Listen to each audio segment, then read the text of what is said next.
What's up, YouTubers? This is your boy Big Metroid Fan 12 coming to you with another video game review. And in this review, we're going to talk about the game The Incredible Hulk, which was released for the Super Nintendo, Sega Genesis, Sega Master System, and Sega Game Gear by US Gold and Probe Entertainment. And this game is pretty much based off of the Marvel comic book series, The Incredible Hulk, and everything.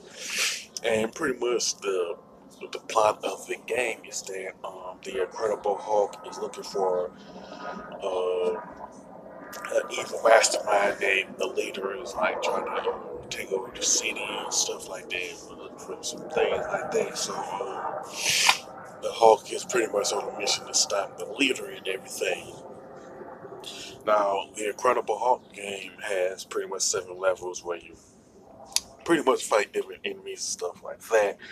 And the regular enemies pretty much consist of different types of enemies like armored men, bazooka men, jet fires, laser guns, alien centuries, and other like type enemies like that. But none of them are from the Incredible Hulk comic book series or anything like that. But like the bosses in the game are Rhino, the Absorbing Man, Tyrannus, and the leader, while Abomination is the only one that is pretty much a sub boss on every stage and everything. But all of the bosses in the game do come from the Marvel universe and all that.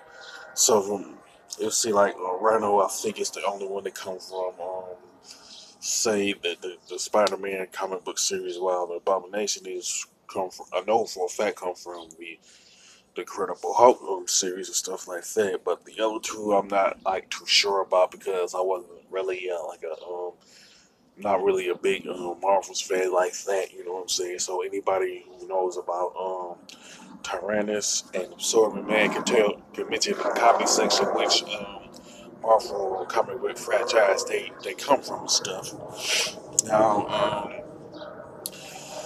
the Hawk can do some moves. So you can separate them into like just regular moves and holding moves, and pretty much the regular moves are like the basic punch, uppercut, swipe, sonic clap, the soldier charge, and the standing stomp and stuff. Now, here in the second list of moves for the Hawk is pretty much head, but all of these about to mention are what you can do after you grab them. So the first one pretty much is head, but um, another one is a chuck behind power driver, I would say, which is the only wrestling hold within the game. You know, and that's the bear hug, the grabbing, lift, and the bowl enemy and everything. It's like I say with the last one, it's kind of self-explanatory. You grab an enemy and you throw them against somebody else to take them out and everything. Now the graphics and design for the Incredible Hulk game is pretty good. You know what I'm saying? It has some nice color palettes to it, and the controls and gameplay are pretty decent. Now the hit detection isn't always accurate when you like try to punch a particular enemy. You know what I'm saying? For some, it is it's the accuracy kind of goes down when you're like trying to fight a boss and everything. But it's pretty. But the moves that the Hulk does in the game is pretty consistent with what he does in the comic book series and everything. Even the TV show that came on 30 years ago.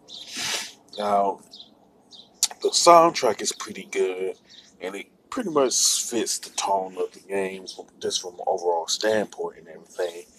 Now, I can honestly say that the Incredible Hulk game is a pretty good game from an overall standpoint, and I would recommend it to anyone who is a fan of the Incredible Hulk comic book series, along with retro gamers and stuff.